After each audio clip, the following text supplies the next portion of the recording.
ಕರ್ನಾಟಕದಲ್ಲಿ ಆಗುತ್ತಾ ಗದ್ದಲ. ನ್ಯೂಸ್ 18ನ ಬಿಗ್ ಕವರೇಜ್. ಅಧಿವೇಶನ ಕಡೇ ದಿನ.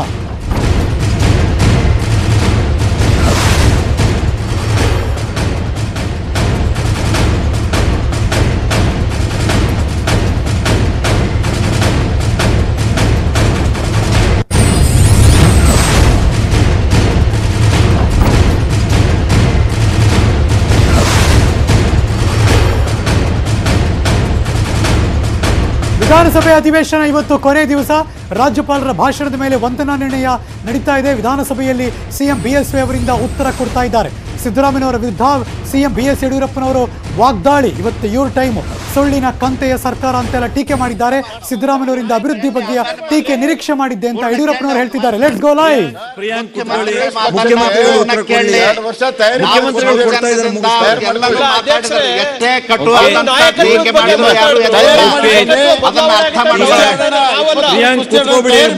ಮುಖ್ಯಮಂತ್ರಿಗಳು ಮಾತಾಡ್ತಾರೆ.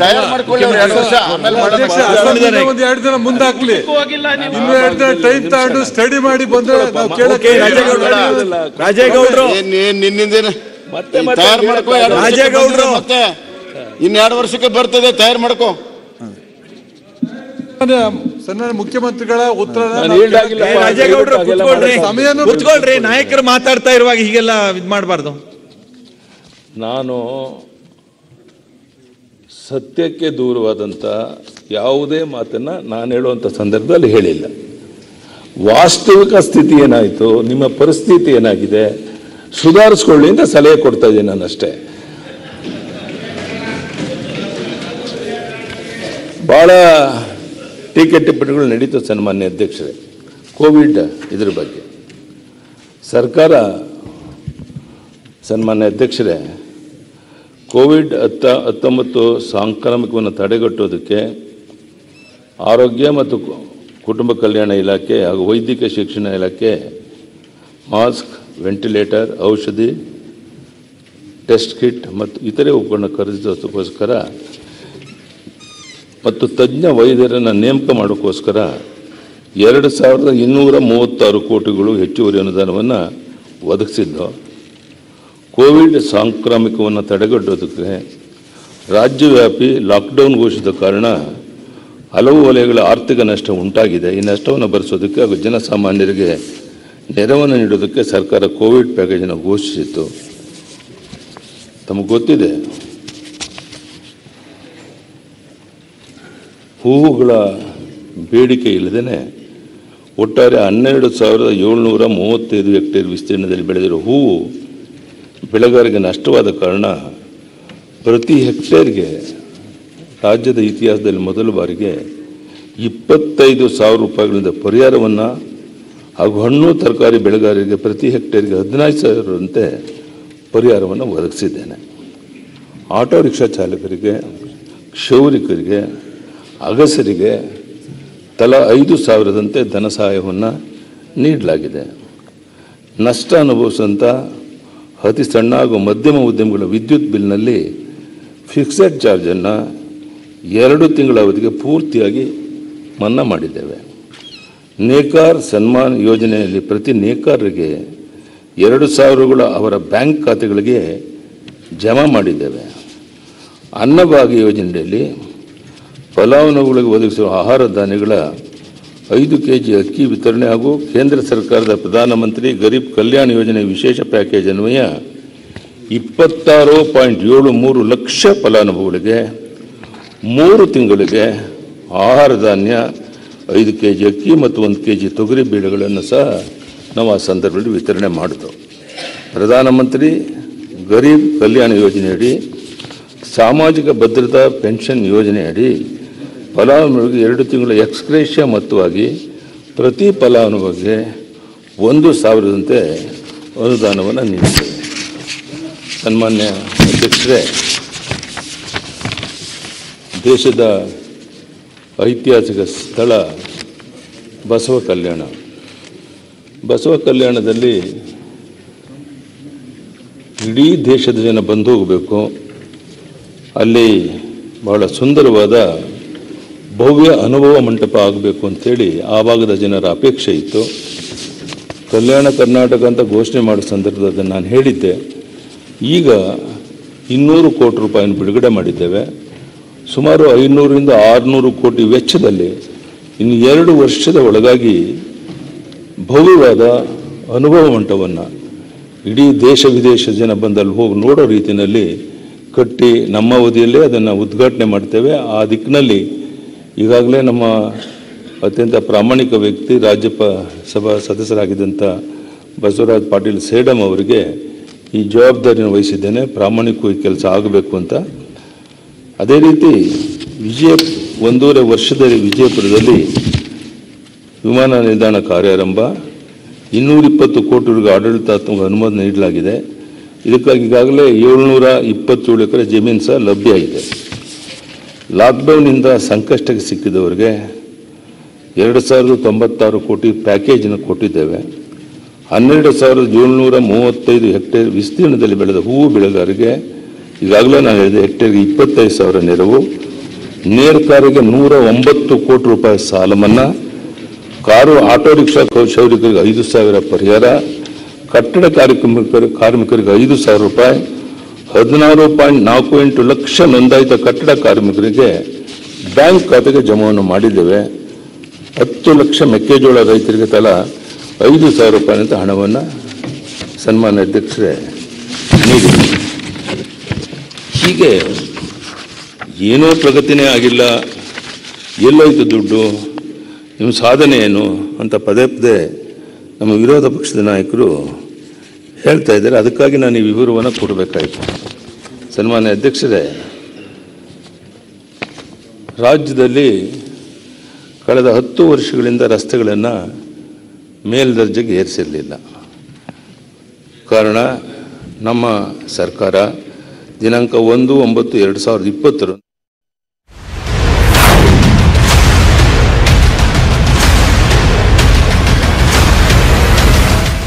ಇದು ಫೈಟ್ ವಿಚಾರ. ಸಭಾಪತಿ ಅಭ್ಯರ್ಥಿಯಾಗಿ ಬಸವರಾಜ ಹೊರಟ್ಟಿ ಅವರು ಆಯ್ಕೆಯಾಗಿದ್ದಾರೆ. ಸಭಾಪತಿ ಚುನಾವಣೆಗೆ ಸೋಮವಾರ ನಾಮಪತ್ರ ಸಲ್ಲಿಕೆಯಾಗುತ್ತೆ, ಮಂಗಳವಾರ ಗೊತ್ತಾಗುತ್ತೆ. ಸಭಾಪತಿ ಸ್ಥಾನಕ್ಕೆ ಚುನಾವಣೆಗೆ ನಿರ್ಧಾರ ಮಾಡಿದ್ದಾರೆ ಬರುವ ಮಂಗಳವಾರ. Breaking news.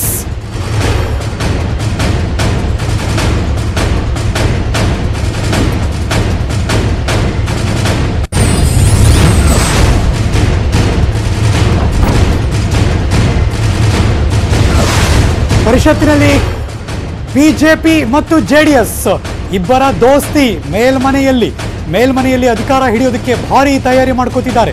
ಸಚಿವ ಸಂಪುಟ ಸಭೆಯಲ್ಲಿ ಮಹತ್ವದ ನಿರ್ಧಾರವನ್ನು ತೆಗೆದುಕೊಂಡಿದ್ದಾರೆ. ರಾಜ್ಯಪಾಲರಿಗೆ ಕ್ಯಾಬಿನೆಟ್ ತೀರ್ಮಾನವನ್ನು ರವಾನೆ ಮಾಡಿದ್ದಾರೆ.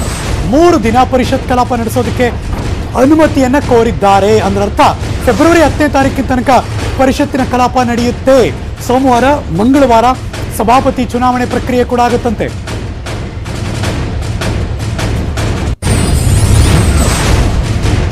ನೀವು ನೋಡ್ತಿರುವಂತಹ ಬೆಳವಣಿಗೆ ಬಹಳ ಗೊತ್ತಿಲ್ಲ ಮುಂದಿನ ದಿನದಲ್ಲಿ ಹೇಗೆಲ್ಲ ಇವರ ದೋಸ್ತಿ ವರ್ಕೌಟ್ ಆಗುತ್ತೆ ಅಂತ. ಬಟ್ ಈ ಕ್ಷಣಕ್ಕೆ ಮೇಲ್ಮನೆಗೆ ಅಂದರೆ ಪರಿಷತ್ತಿನ ಸಭಾಪತಿಗಳ ವಿಚಾರಕ್ಕೆ ಸಂಬಂಧಪಟ್ಟ ಹಾಗೆ ಬಿಜೆಪಿ ಮತ್ತು ಜೆಡಿಎಸ್ನವರು ಒಟ್ಟೊಟ್ಟಿಗೆ ಸೇರಿದ್ದಾರೆ.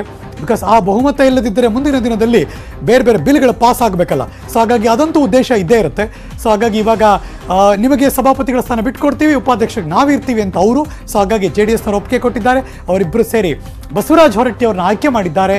ಸಭಾಪತಿ ಚುನಾವಣೆ ನಡೆಯುತ್ತೆ. ನಾಮಪತ್ರ ಸೋಮವಾರ ಸಲ್ಲಿಕೆ ಆಗುತ್ತೆ. ಮಂಗಳವಾರ ಸಭಾಪತಿ ಸ್ಥಾನಕ್ಕೆ ಚುನಾವಣೆ ಮಾಡೋದಕ್ಕೆ ನಿರ್ಧಾರ ಮಾಡಿದ್ದಾರೆ. ಇದೀಗ ಅದಕ್ಕೆ ಪರ್ಮಿಷನ್ಗೆ ಈಗಾಗಲೇ ಕ್ಯಾಬಿನೆಟ್ ಸಭೆ ಕರೆದಿದ್ರು, ಅಲ್ಲೂ ಕೂಡ ಡಿಸೈಡ್ ಆಯಿತು. ಅದಾದ್ಮೇಲೆ ಅದನ್ನೀಗ ರಾಜ್ಯಪಾಲರಿಗೆ ಕಳಿಸ್ಕೊಟ್ಟಿದ್ದಾರೆ. ಕ್ಯಾಬಿನೆಟ್ ತೀರ್ಮಾನವನ್ನು 3 ದಿನ ಪರಿಷತ್ ಕಲಾಪ ನಡೆಸೋದಕ್ಕೆ ಅನುಮತಿಯನ್ನು ಕೋರಿದ್ದಾರೆ. ಫೆಬ್ರವರಿ 10ನೇ ತಾರೀಕು ತನಕ ಪರಿಷತ್ ಕಲಾಪ ನಡೆಯುತ್ತೆ.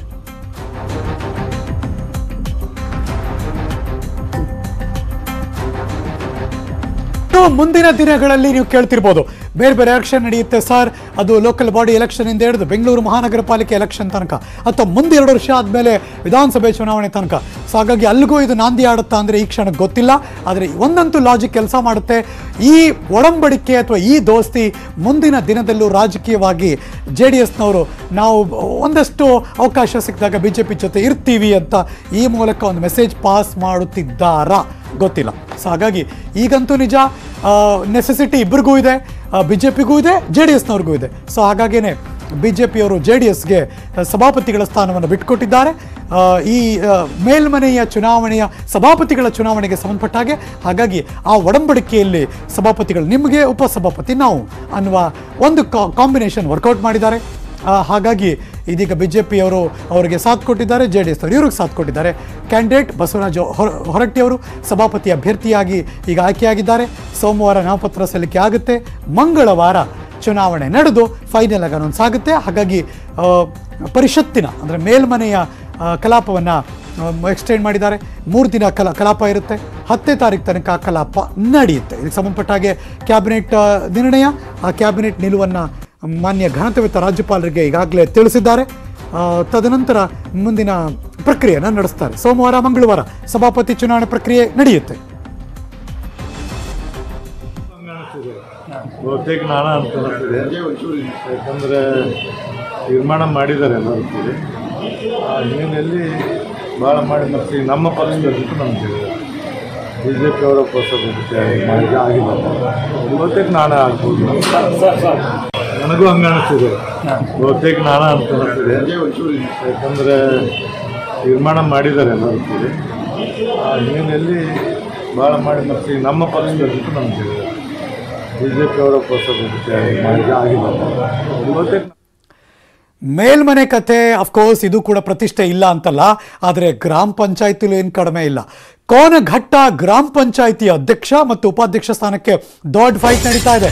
ಯಾವ ಲೆವೆಲ್ಗೆ ಅಂದರೆ ರೆಸಾರ್ಟ್ನಲ್ಲಿ ಕೋನಘಟ್ಟ ಗ್ರಾಮ ಪಂಚಾಯಿತಿ ಸದಸ್ಯರಿದ್ದಾರೆ. ದೊಡ್ಡಬಳ್ಳಾಪುರ ಕೋನಘಟ್ಟ ಗ್ರಾಮ ಪಂಚಾಯಿತಿ ಈ ಕ್ಷಣ ಬರ್ತಾ ಇದೆ. Breaking news.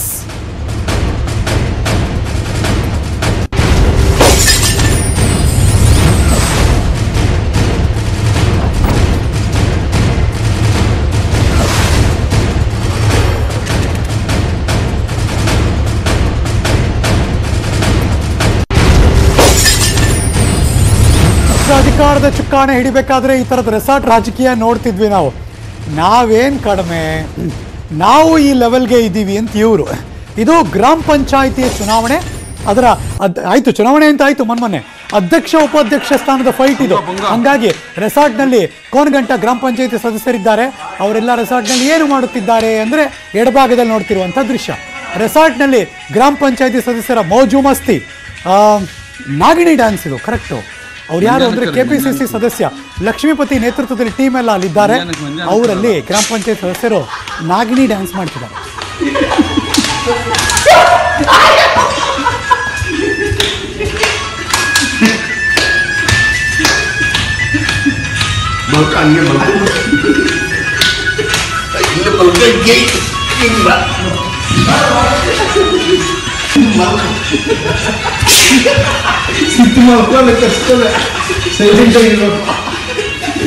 ಕೋನಘಟ್ಟ ಸದಸ್ಯ ಸಿದ್ದಲಿಂಗ ಮತ್ತು ಲಿಂಗನಹಳ್ಳಿ ಸದಸ್ಯ ಸೋಮಶೇಖರ್ ಹಾಗೂ ಮಾಜಿ ಸದಸ್ಯ ಮಂಜುನಾಥ್ ನಾಗಿಣಿ ಡ್ಯಾನ್ಸ್ ಮಾಡ್ತಿರೋ ವಿಡಿಯೋ ಈಗ ಫುಲ್ ವೈರಲ್ಲು ಸಾಮಾಜಿಕ ಜಾಲತಾಣದಲ್ಲಿ.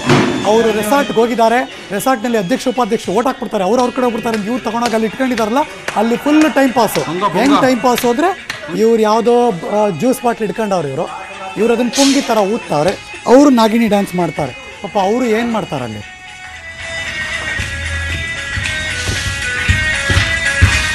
ಮಂಜಾನಕ್ಕರಿ ಮಂಜಾನಕ್ಕರಲ್ಲ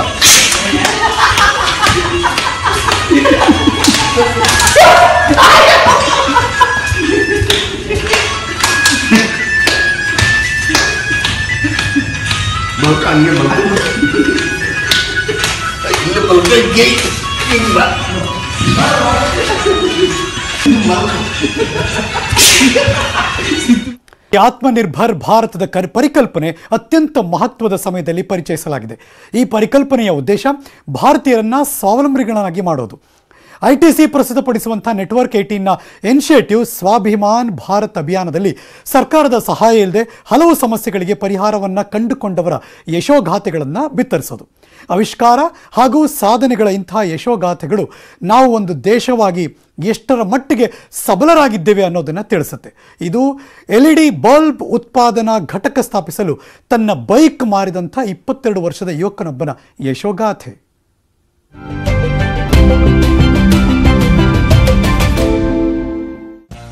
22-year-old Rohit Bhattacharjee is the founder of RB Illuminations. He started this LED bulb making unit with money his parents gave from their life savings and by selling the bike that they had gifted him. It all began after a bulb in his room went off at the beginning of the lockdown.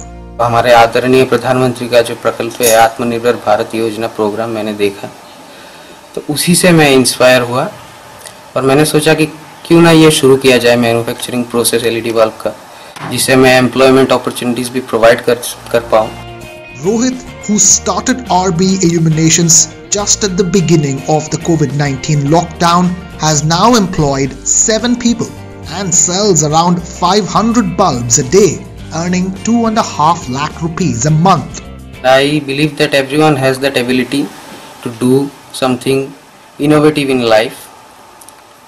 Just we should use the ability in a proper way ताकि हम सब आगे बढ़ पाए and it will help in nation's building.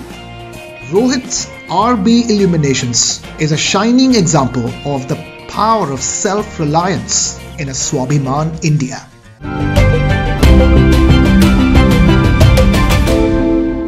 ಮೊನ್ನೆಯಿಂದ 3 ದಿನಗಳ aero India show ಶುರುವಾಯಿತು.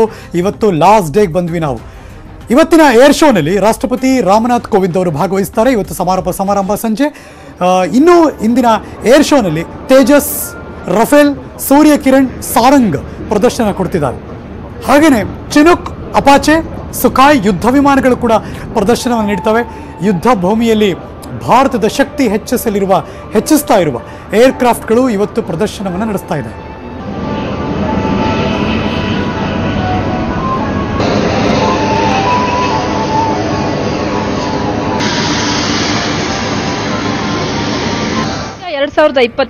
ಆತ್ಮನಿರ್ಭರತೆ ಎದ್ದು ಕಾಣ್ತಾ ಇದೆ. ಇಲ್ಲಿರುವಂತಹ ಎಲ್ಲಾ ಡಿಸ್ಪ್ಲೇಗಳಲ್ಲೂ ಭಾರತೀಯ ವಾಯುಸೇನೆಗೆ ಸೇರಿದಂತಹ ವಿಮಾನಗಳ ಆರ್ಭಟವೇ ಜೋರಾಗಿದೆ. ನಾವೀಗ ಏರ್ ಶೋನ ಒಂದು ಸ್ಟ್ಯಾಟಿಕ್ ಡಿಸ್ಪ್ಲೇ ಏರಿಯಾದಲ್ಲಿದ್ದೀವಿ. ಏರ್ ಶೋನಲ್ಲಿ ಪ್ರಮುಖವಾಗಿ 2 ರೀತಿಯ ಡಿಸ್ಪ್ಲೇಸ್ ಇರುತ್ತೆ. ಒಂದು ಸ್ಟ್ಯಾಟಿಕ್ ಡಿಸ್ಪ್ಲೇ, ಇನ್ನೊಂದು ಏರ್ ಡಿಸ್ಪ್ಲೇ.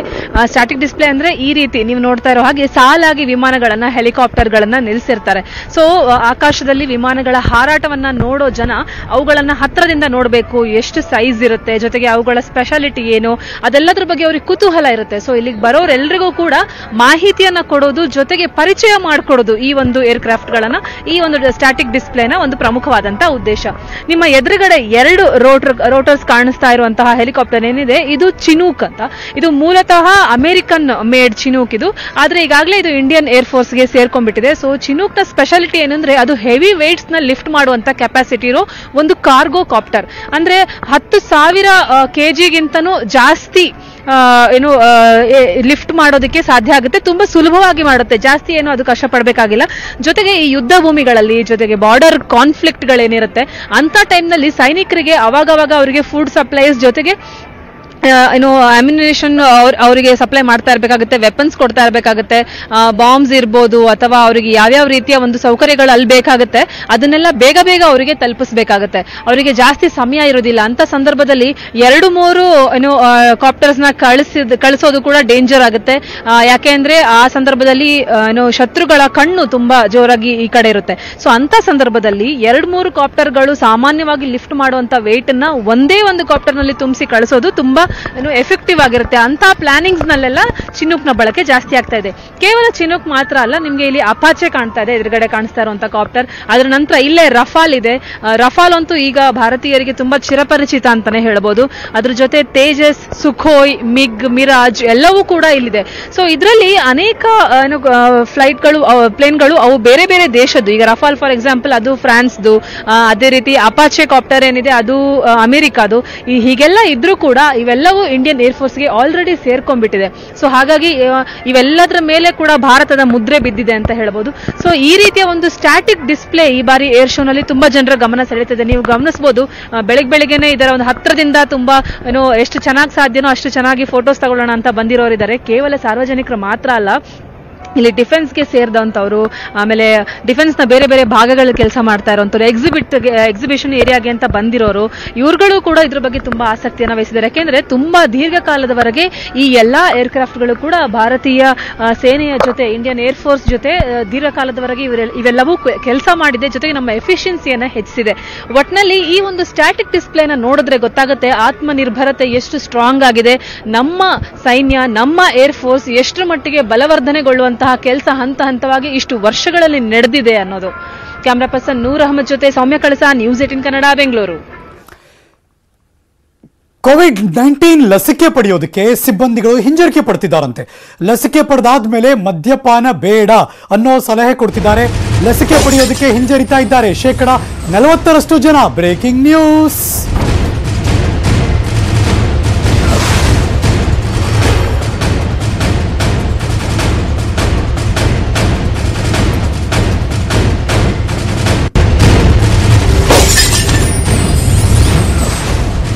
ವ್ಯಾಕ್ಸಿನೇಷನ್ ಬಂದಾಯ್ತು, ದೇಶವ್ಯಾಪಿ ಎಲ್ಲ ಕಡೆ ಕೊಡ್ತಿದ್ದಾರೆ. ಆದರೆ ಕೆಲವೊಂದಷ್ಟು ಜನ ಹಿಂಜರಿಕೆ ಪಡ್ತಿದ್ದಾರೆ 40%. ಯಾಕೆ ಅಂದ್ರೆ ಈ ಲಸಿಕೆ ತಗೊಂಡ್ಮೇಲೆ ನೀವು ಡ್ರಿಂಕ್ಸ್ ಮಾಡಂಗಿಲ್ಲ ಅಂದಿದ್ದಕ್ಕೆ ನೋಡಿ. ಲಸಿಕೆ ಪಡೆದ್ರೆ ಮದ್ಯಪಾನದಿಂದ ದೂರ ಇರಬೇಕಾಗುತ್ತೆ. 20 ದಿನ ಕಳೆದರೂ ಸರ್ಕಾರಿ ವಲಯದ ಆರೋಗ್ಯ ಸಿಬ್ಬಂದಿ ಇನ್ನೂ ಕೂಡ ಲಸಿಕೆ ಪಡ್ಕೊಂಡಿಲ್ಲ. ಜನವರಿ 16ರಿಂದ ಆರಂಭವಾಗಿದೆ ಕೋವಿಡ್ ಲಸಿಕೆ ಅಭಿಯಾನ. ಈಗಾಗಲೇ ಹತ್ತತ್ರ ಆಯ್ತಲ್ಲ, 2 ವಾರ ಕಳೀತಾ ಬಂತು, 3ನೇ ವಾರಕ್ಕೆ ಬಂದ್ವಿ. ಕೇವಲ 50% ಗುರಿ ಸಾಧನೆ ಮಾಡಿದ್ದಾರೆ. ಮೊದಲ ಹಂತದ ಸರ್ಕಾರಿ ವಲಯ ನಿಗದಿತ ಗುರಿ 4853. ಇಂದಿನವರೆಗೂ ಕೂಡ ಲಸಿಕೆ ಪಡೆದವರ ಸಂಖ್ಯೆ ಕೇವಲ 2826. ಓಹೋ, ಕಡಿಮೆ ಆಯಿತು. ಹೊಸ ಲಸಿಕೆ ಆಗಿರೋದ್ರಿಂದ ಆತಂಕ ಇದ್ದೇ ಇರುತ್ತೆ. ಅಫ್ಕೋರ್ಸ್ ಇದ್ರ ಬಗ್ಗೆ ತುಂಬ ಜನ ಮಾತಾಡಿದ್ದಾರೆ. ಈಗ ದೊಡ್ಡ ಡಾಕ್ಟರ್ಸ್ಗಳು ತಗೊಂಡಿದ್ದಾರೆ, ಡೈರೆಕ್ಟರ್ಸ್ಗಳು ತಗೊಂಡಿದ್ದಾರೆ. ಕೆಲವರು ಬೇರೆ ಬೇರೆ ಕಾಯಿಲೆಗಳಿಂದ ಬಳಲ್ತಾ ಇದ್ದಾರೆ. ಅನುಮಾನಗಳನ್ನು ಪರಿಹರಿಸಿ 3 ದಿನದಲ್ಲಿ ಗುರಿ ಸಾಧನೆಯನ್ನು ಮಾಡೋದಕ್ಕೆ ಯೋಚನೆ ಮಾಡ್ತಿದ್ದಾರೆ. ತೇಪೆ ಹಾಕೋದಕ್ಕೆ ಆರೋಗ್ಯಾಧಿಕಾರಿಗಳು ಪ್ರಯತ್ನ ಪಡ್ತಿದ್ದಾರೆ. ಇವತ್ತಿನಿಂದ ಖಾಸಗಿ ಆರೋಗ್ಯ ಸಿಬ್ಬಂದಿಗೆ ಲಸಿಕೆಯನ್ನು ಕೊಡ್ತಾ ಇದ್ದಾರೆ.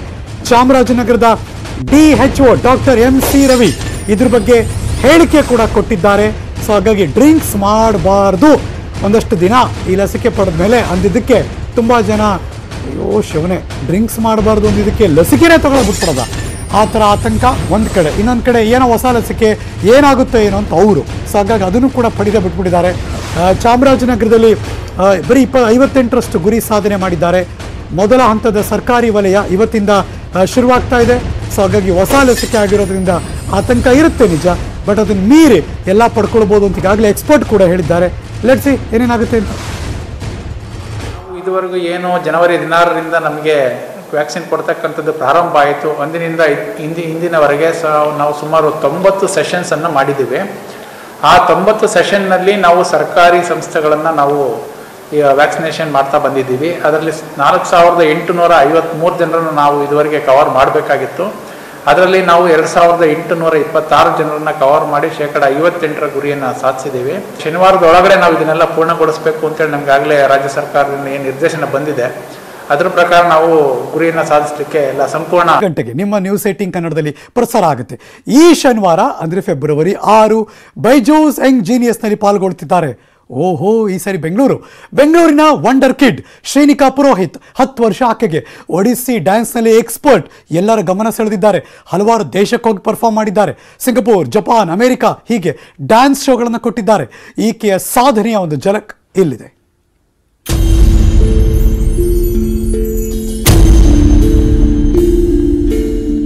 ಟಿವಿಯಲ್ಲಿ ಮೊದಲ ಬಾರಿ ವಿಶಿಷ್ಟ ಕಾರ್ಯಕ್ರಮ ಯಂಗ್ ಜೀನಿಯಸ್. 10 ವರ್ಷದ ಒಡಿಸ್ಸಿ ಡ್ಯಾನ್ಸ್ ನ ವಂಡರ್ ಕಿಡ್. ಈ ಯಂಗ್ ಜೀನಿಯಸ್ ಒಡಿಸ್ಸಿ ಡ್ಯಾನ್ಸ್ ನಿಂದಲೇ ವಂಡರ್ ಕಿಡ್ ಎಂದು ಜನ ಗುರುತಿಸುತ್ತಾರೆ.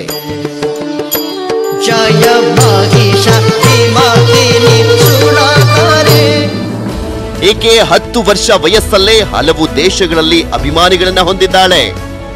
ನೆಟ್ವರ್ಕ್ 18ನ ಒಂದು ವಿಶಿಷ್ಟ ಕಾರ್ಯಕ್ರಮ ಬೆಂಗಳೂರಿನ ಶ್ರೀನಿಕಾ ಪುರೋಹಿತ್ ಜೊತೆ. ನನ್ನ ಹೆಸರು ಶ್ರೀನಿಕಾ, ನನಗೆ 10 ವರ್ಷ ವಯಸ್ಸು. ನಾನು ಒಬ್ಳು ಒಡಿಸ್ಸಿ ಕ್ಲಾಸಿಕಲ್ ಡ್ಯಾನ್ಸರ್, ಮತ್ತೆ ನಾನು ಬೆಂಗಳೂರಿನವಳು. ಸಿಂಗಾಪುರ್, ಜಪಾನ್, ಅಮೆರಿಕಾದಲ್ಲಿ ಈಕೆ ಹಲವು ಡ್ಯಾನ್ಸ್ ಶೋಗಳನ್ನ ಕೊಟ್ಟಿದ್ದಾಳೆ. 4 ವರ್ಷ ವಯಸ್ಸಿನಿಂದಲೇ ಈಕೆ ಪ್ರಶಸ್ತಿಗಳನ್ನ ಬಾಚಿಕೊಳ್ಳಲಾರಂಭಿಸಿದ್ಲು. ಒಡಿಸ್ಸಿ ಒಂದು ತುಂಬಾ ಗ್ರೇಸ್ಫುಲ್ ಹಾಗೂ ಬ್ಯೂಟಿಫುಲ್ ಡ್ಯಾನ್ಸ್ ಫಾರ್ಮ್. ನಾನು ಒಡಿಸಿಯನ್ನು ಎತ್ತರಕ್ಕೆ ತೆಗೆದುಕೊಳ್ಳಲು ಬಯಸ್ತೀನಿ, ಮತ್ತೆ ನಾನು ಕೂಡ ಒಂದು ಫೈನ್ ಒಡಿಸಿ ಡ್ಯಾನ್ಸರ್ ಆಗಿ ಬಯಸ್ತೀನಿ. ಬರ್ತಿದ್ದಾಳೆ ಯಂಗ್ ಜೀನಿಯಸ್. ಶನಿವಾರ ರಾತ್ರಿ 8ಕ್ಕೆ ನಿಮ್ಮ ನ್ಯೂಸ್ 18 ಕನ್ನಡದಲ್ಲಿ. ನ್ಯೂಸ್ 18ನ ಅತ್ಯದ್ಭುತ ಕಾರ್ಯಕ್ರಮ ಇದು, ಬೈಜೂಸ್ ಯಂಗ್ ಜೀನಿಯಸ್. ಪ್ರತಿ ಶನಿವಾರ, ನಾಳೆ ಅಂತೂ ಇದ್ದೇ ಇದೆ, ರಾತ್ರಿ 8 ಗಂಟೆಗೆ ಈ ಕಾರ್ಯಕ್ರಮ ಬಂದೇ ಬರುತ್ತೆ. ಮಕ್ಕಳ ಪ್ರತಿಭೆ ಅನಾವರಣಕ್ಕೆ ಉತ್ತಮ ವೇದಿಕೆ. ಈ ಕಾರ್ಯಕ್ರಮದ ಬಗ್ಗೆ ಎಲ್ಲ ಸೆಲೆಬ್ರಿಟಿಗಳು ಕೂಡ ಭಾರಿ ಮೆಚ್ಚುಗೆ ವ್ಯಕ್ತಪಡಿಸಿದ್ದಾರೆ.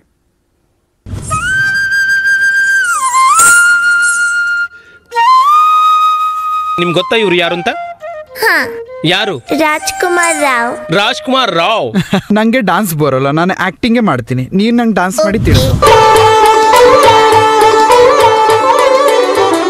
ಕೃಷ್ಣ,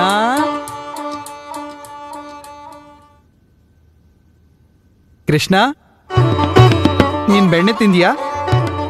ನಿಜವಾಗಿ? ಸುಳ್ಳು ಇಲ್ವಾ? ಈ ಮಡಿಕೆ ಯಾರು ಹೊಡೆದದ್ದು?